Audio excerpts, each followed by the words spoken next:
रविवार करीब दिन के 2:15 बजे घर से फ़ोन आया। खबर मिलती है कि पड़ोस में रहने वाली खाला का इंतकाल हो गया। रात को खाला को दफनाया जाएगा क्योंकि उनका मुंबई में रहने वाला लड़का रज्जाक रात तक ही पहुंच पाएगा। भले ही खाला से मेरा कोई खून का रिश्ता नहीं था, बचपन में माँ ने कहा था खाला को अदाब करो, उस अदब से आज तक उनको हम सब खाला कहते हैं। और बचपन में गुजारे दिन अपने आप गुजरे वक्त से एक रिश्ता बना लेते हैं। कुछ देर चुप रहने के बाद मैंने कहा, ठीक है, ऑफिस में मेरी शिफ्ट भी तब तक ख़त्म हो जाएगी, मैं सीधे कब्रिस्तान पहुंच जाऊंगा। और मैं वापस ऑफिस के काम में लग गया। ऑफिस में व्यस्त रहने के कारण मुझे एक बार भी खाला का ख्याल नहीं आया और शायद मैं भूल चुका था कि घर से कोई फ़ोन भी आया था। जब शिफ्ट ख़त्म करके मैं घर के लिए अपनी गाड़ी पर बैठा और गाड़ी घर की तरफ बढ़ाई तो अचानक मुझे खाला और उनकी मौत की खबर याद आई और फिर शुरू हुआ एक एक करके उनसे जुड़ी सारी बातों का नज़र के सामने आना। खाला यानी नरगिस बेगम मोहल्ले में अच्छा रुतबा रखती थी क्योंकि उन्होंने 4 लड़कों को जन्म दिया था। 3 बेटियों को जन्म देने वाली हमारी माँ का वो अमूमन मजाक भी उड़ा देती थीं। इसकी वजह से ये भी थी कि बिरादरी में किसी भी होने वाले नए काम में खाला को सबसे आगे रखा जाता था। उनकी आमद को मुबारक माना जाता था। बिरादरी में लड़की की शादी हो या गोद भराई, खाला का होना एक तरह से सुन्नत था। और फिर खालू यानी खाला के शौहर भी ठीक ठाक कमा लेते थे। बड़ा मकान, 4 बेटे और नाफे में नोट जिसके पास हो, उससे ना अल्लाह रूठता है और ना इंसान। पर जो आपको बर्बाद करता है वो होता है गुरूर। लड़कों को पहले प्राइवेट स्कूल में डाला गया, जब वहाँ नहीं चल पाए तो रहा सरकारी स्कूल के लिए। लेकिन स्कूल बदलने से अगर जहन भी बदल जाता तो आज दुनिया का नज़ारा अलग होता। खाला लड़कों की अकड़ में उनकी अकल में इजाफा नहीं कर पाई। वक्त के साथ खर्चे बढ़ने लगे और खालू की कमाई घटने लगी। असर ये हुआ कि बस छोटे लड़के को छोड़कर कोई भी 10वीं तक ना पहुंच पाया। अब रोज़ी रोटी के लिए लड़कों के लिए काम की तलाश शुरू हुई, लेकिन बिना तालीम और हुनर के काम मिलना हर वक्त में मुश्किल रहा है।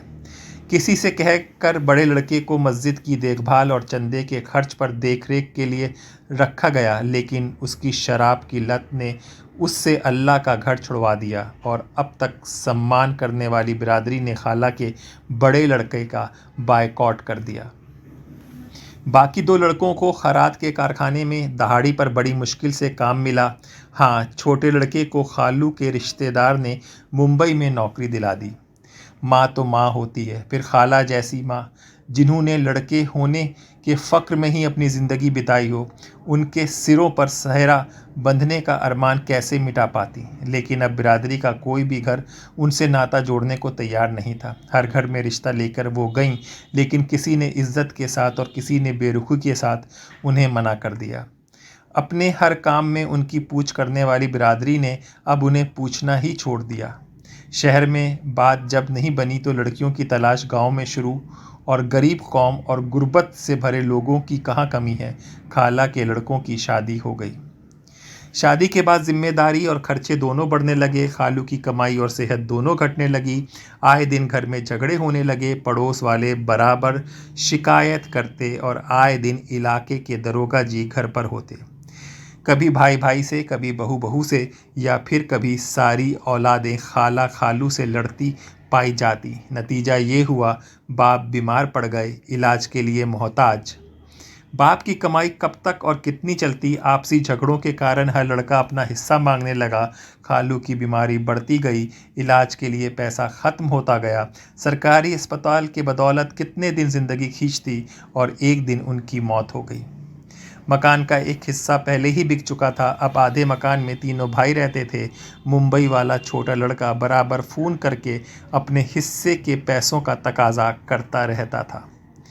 भले ही खाला ने खामोशी और दुनिया से किनारा कर लिया था, लेकिन उनका दिल रोता था और शायद कहीं अफसोस था। 4 बेटों को जन्म देने का कम खाना, बहुओं का ताना, बेटों का नकारापन खाला को मौत के पास ले जा रहा था।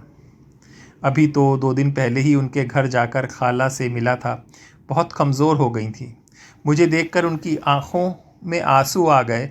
वो आंसू नाक पर लटकी उनकी सोने की नथ से होकर ज़मीन पर गिरते वक्त अंगारे की तरह लग रहे थे और उनके आंसू ने मुझे सब कुछ बता दिया। मैं कब्रिस्तान पहुंच चुका था। नमाज जनाजा हो चुकी थी। मुंबई से आने वाला लड़का भी अभी तक नहीं पहुंचा था। सब लोग तरस खाते हुए यही कह रहे थे, देखो 4 लड़के होने के बाद भी कैसी मौत हुई उनकी। लोगों के बीच बातें चल रही थीं। किसी को कहते सुना कि उनकी मुट्ठी में एक सोने की नथ थी और गर्दन पर कुछ निशान थे। ये वही नथ थी जिसे खाला हर मेल मिलाप पर पहनती थीं और बताती थीं कि ये उनके कोई परदादा हैदराबाद के निज़ाम के यहाँ से लाए थे। इस नथ से खाला को इतना लगाव था कि सब कुछ बिकने के बाद भी ये नथ उनके पास थी। यहाँ तक कि खालू के दुनिया से रुखसत होने के बाद भी खाला ने ये नथ नहीं उतारी थी। लोग बता रहे थे, गुस्ल कराने वाली औरत ने मुट्ठी कई बार खोलनी चाही लेकिन कामयाबी नहीं मिली। जिस्म एकदम अकड़ चुका था, इसलिए मौलाना ने फैसला किया कि नथ के साथ ही खाला को दफन किया जाएगा। तभी रज़्ज़ाक मुंबई से पहुंच जाता है, उनको दफन कराया जाता है। अभी मज़दूर कब्र में मिट्टी ही डाल रहे थे कि खाला के लड़कों में आपस में लड़ाई शुरू हो गई और लड़ाई की वजह थी मौत पर होने वाले खर्च का बंटवारा।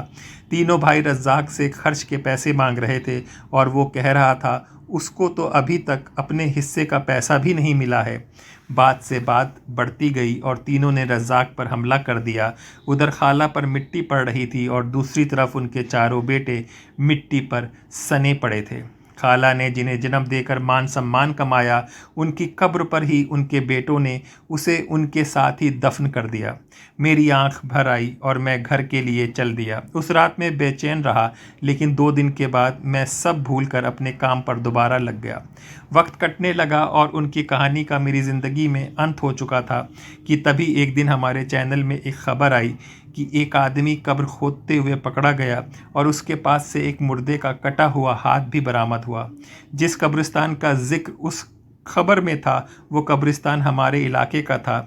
इससे पहले मैं कुछ सोच समझता तभी घर से फ़ोन आया, खाला का बड़ा बेटा फ़हद को पुलिस ने पकड़ लिया है और बाकी दोनों भाई फरार हैं। मुझे सारी कहानी समझ में आ गई। लाश का पोस्टमार्टम हुआ। खाला की मौत नहीं हुई थी, खाला का कत्ल था। उस नथ को पाने के लिए तीनों बेटों ने अपनी माँ को बुरी तरह मारा था। खाला मर गईं, लेकिन वो नथ अपने हाथ से नहीं छोड़ी। कुछ दिन के बाद बाकी 2 लड़के भी पकड़े गए।